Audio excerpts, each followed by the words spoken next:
Hello friends, कैसे हैं आप लोग। सबको मेरा जय भीम, नमो बुद्धाय। डॉक्टर अंबेडकर जी के अनमोल विचार।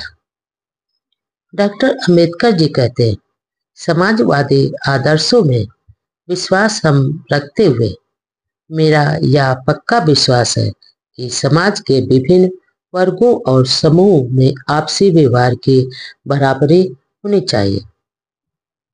आगे डॉक्टर अंबेडकर जी कहते हैं कि मेरा विचार यह है कि यह समस्या और समस्याओं का केवल एक समाजवाद ही सही हल है।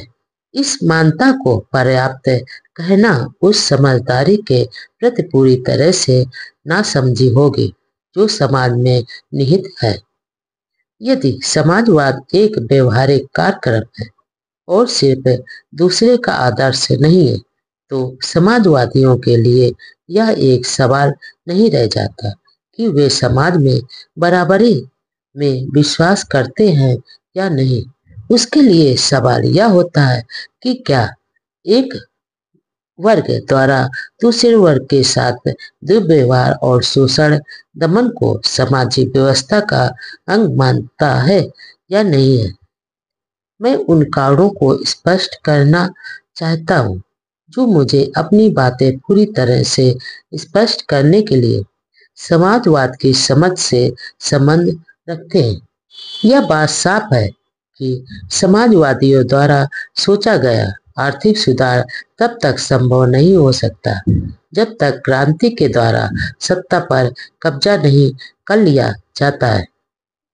सत्ता पर यह कब्जा गरीब सर्वहारा वर्ग द्वारा किया जाना चाहिए।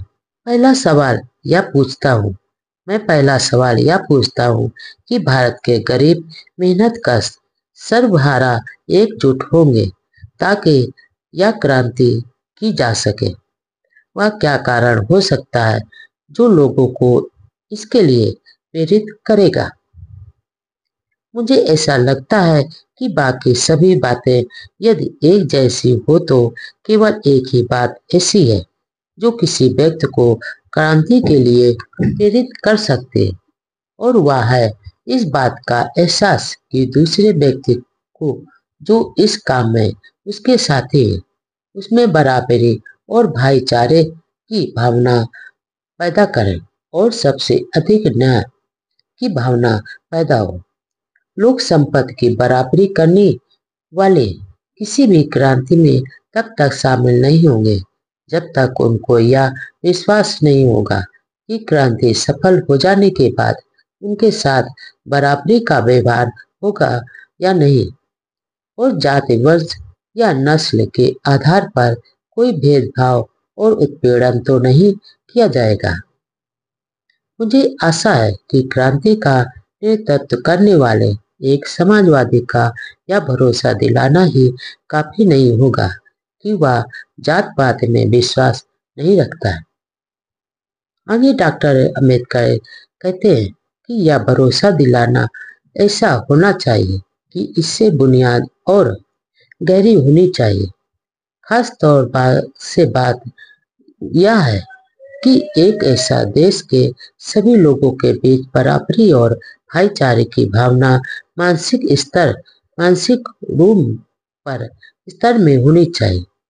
क्या यह कहा जा सकता है कि भारत का गरीब मेहनत का सर्वहारा वर्ग होते हुए भी गरीब और अमीर और गरीब के अलावा किसी अन्य भेदभाव को नहीं मानता है? क्या कहा जा सकता है कि गरीब लोग जाति नस्ल वंश या उच्च नीच के भेदभाव को नहीं मानते हैं? यदि यह सच है कि वे ऐसा भेदभाव मानते हैं तो अमीरों के खिलाफ संघर्ष में ऐसे गरीब सर्वहारा लोगों से किसी भी मोर्चे पर एकता की क्या उम्मीद की जा सकती है? कोई क्रांति कैसे हो सकती है जब तक सर्वहारा एक संयुक्त मोर्चा नहीं बना सकते? केवल विचार के लिए यह मान भी लिया जाए कि संयोग से किसी चमत्कार के कारण यदि क्रांति हो भी जाए और समाजवादी सत्ता में भी आ जाए तो क्या उन्हें भारत में उन समस्याओं से जूझना नहीं पड़ेगा जो विशेष सामाजिक व्यवस्था के कारण भारत में पहले से मौजूद